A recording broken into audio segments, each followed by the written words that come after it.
नमस्कार, मी प्राध्यापक रवींद्र मयुरे. आपण व्यक्तिमत्व विकास याच्यावरती व्हिडिओ तयार करतोय आणि मागचा जो व्हिडिओ होता आपला तो होता प्रॉब्लेम सॉल्व्हिंग वरती. ते पहिलं स्किल होतं. आज आपण दुसऱ्या स्किल बद्दल बोलणार आहे आणि हा अतिशय महत्वाचा मुद्दा आहे आणि तो मुद्दा म्हणजे कम्युनिकेशन स्किल, म्हणजे संवाद साधण्याची कला. ही तुमच्या पाल्यांमध्ये आलीच पाहिजे. सगळ्यात महत्वाचं आहे, कारण जो बोलेल तोच या जगामध्ये यश मिळवू शकतो असं म्हणलं तर चुकीचं ठरणार नाही. कारण संवाद साधता आला पाहिजे. माझ्या मनामध्ये काय आहे, मला काय वाटतं, मी काय करायला पाहिजे हे तुम्हाला कोणाला तरी सांगता आलं पाहिजे. तुमच्या भावना व्यक्त करता आल्या पाहिजे. त्या तर करता आल्या तर निश्चितच तुम्हाला यश मिळवण्यापासून कोणीही थांबवू शकत नाही. बघा, आता कम्युनिकेशनचा पाया कसा रचला जातो आणि याला सर्वात कारणीभूत जर घटक कोणता असेल तर ते म्हणजे पालक. काय झालं, या धकाधकीच्या काळामध्ये आज पालक दिवसभर बिझी असतो, आई पण दिवसभर कामामध्ये असते आणि नेमकं दुर्दैव असं की त्यांच्या मुलाबरोबर किंवा मुलीबरोबर त्यांना बोलायलाच भेटत नाही आणि नेमकं इथूनच मुलं या कम्युनिकेशन स्किल पासून वंचित राहतात. आणि हे पायऱ्या आहेत बघा. कम्युनिकेशन स्किल आल्याशिवाय तुमचा आत्मविश्वास वाढणार नाही. म्हणून पालकांमध्ये आणि पाल्यांमध्ये रोज कमीत कमी 30 मिनिटं तरी कम्युनिकेशन व्हायला पाहिजे.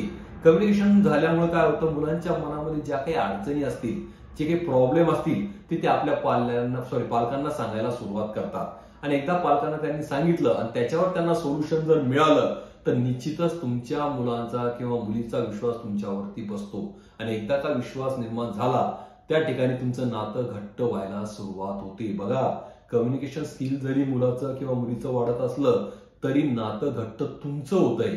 पाल्याबरोबरचं नातं अतिशय घट्ट व्हायला सुरुवात होते. कारण जेव्हा मुलगा किंवा मुलगी तुम्हाला प्रॉब्लेम सांगायला लागतात, तुमच्यामध्ये बोलणं व्हायला लागतं, ते बोलणं झाल्यामुळे त्यांचा तुमच्यावरती विश्वास निर्माण होतो आणि विश्वास निर्माण झाल्यामुळं तुमचं एकमेकांबद्दलचं प्रेम निर्माण होतं. का बरं निर्माण होतं? कारण कम्युनिकेशन करताना बराचसा सहवास आपल्या पाल्यांबरोबर, मुला किंवा मुलींबरोबर येतो आणि त्या सहवासामधून आपल्या पाल्ल्याबरोबरचं प्रेम जास्त घट्ट निर्माण होतं. म्हणून तुमच्या मुलांमध्ये आणि मुलींमध्ये आणि पालकांमध्ये यांच्यामध्ये जर प्रेम निर्माण व्हायला पाहिजे, सुरक्षिततेची भावना निर्माण व्हायला पाहिजे असं जर आपल्याला वाटत असेल तर त्यासाठी सर्वात महत्वाचं स्किल जर कोणतं असेल तर ते म्हणजे कम्युनिकेशन स्किल. आपल्या मुलांना बोलतं करा, रोज त्यांच्याशी बोला, त्यांना दिवसभराचा त्यांचा दिनक्रम विचारा की काय चाललंय, काय करतायत, कोणाबरोबर राहतायत, कोण कोण मित्र आहेत, कोण मैत्रिणी आहेत, किती वेळ त्यांच्याबरोबर घालवतात, ते काय करतात, त्यांचे विचार काय, ते काय बोलतात, कोणत्या विषयावरती बोलतात, कसं बोलतात, हे सगळं तुम्ही तुमच्या पाल्यांकडून जाणून घेत चला. आणि ज्यावेळेस तुम्ही त्यांच्याकडून जाणून घेत चालतात, ते बोलतात मग तुम्ही बोलतात, असं बोलण्यामध्ये हे कम्युनिकेशन स्किल वाढत जातं. कम्युनिकेशन स्किल वाढल्यामुळे एकमेकांवरचा विश्वास वाढतो, विश्वास वाढता वाढता सहवास निर्माण होतो, सहवास निर्माण झाल्यामुळे प्रेम निर्माण होतं आणि येणाऱ्या काळामध्ये कसल्याही प्रकारची अडचण आली तर पाल्य अगोदर तो तुम्हाला सांगतो, म्हणजे पालकांना सांगतो आणि इथंच आपण जिंकतो.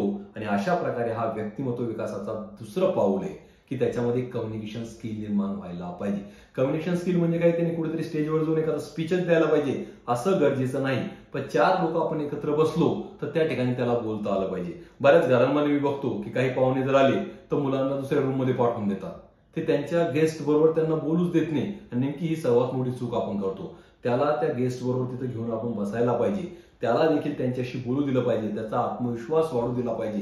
कारण आत्मविश्वास वाढला तरच तो संवाद चांगल्या प्रकारे करेल आणि संवाद केल्यामुळे त्याचा स्वतःवरती विश्वास वाढल्यामुळे कोणत्याही अडचणीवरती त्याला मात करता येईल. म्हणून आजपासून आपण ठरवूया की आपल्या मुलांना, मुलगा असेल किंवा मुलगी असेल, याला आपल्या जे काही संवाद होतात, घरामध्ये जे काही बोलणं होतं त्याच्यामध्ये त्याला भाग घेऊ द्या. तुमच्या घरी पाहुणे आले तरी त्याला बरोबर घेऊन बसा आणि चर्चेमध्ये त्याला सामील करून घ्या, म्हणजे त्याचा आत्मविश्वास वाढेल आणि तो तुमच्याशी बोलायला सुरुवात करेल आणि अशा प्रकारे त्याचा व्यक्तिमत्व जो विकास आहे तो व्हायला सुरुवात होईल. धन्यवाद.